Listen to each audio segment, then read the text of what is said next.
ब्राह्मण वा क्षत्रिय चांग जरी झाला. सावरकरांनी रचलेलं हे गाणं होतं या हनुमान मंदिरासाठी. हा आहे आपल्या मंदिर भ्रमंती सिरीजचा 3रा एपिसोड आणि मी आले स्वातंत्र्य लढ्याचा इतिहास असणाऱ्या हनुमान मंदिरामध्ये. सावरकर जेव्हा रत्नागिरीत होते तेव्हा पतित पावन मंदिराच्या आधीही या मंदिरामध्ये त्यांनी सर्व हिंदूंना एकत्रित केलं होतं.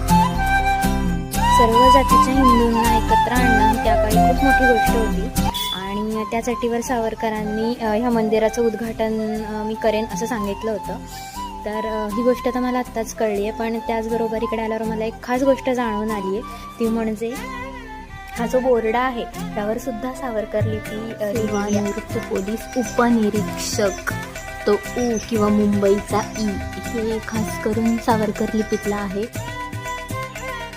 मंदिर तसं खूप साधं सुटसुटीत आणि फार मोठं प्रांगण नसलेलं आहे, ज्याला आता 100 वर्ष पूर्ण झाली आहेत. असंच एक मंदिर बघूया उद्या.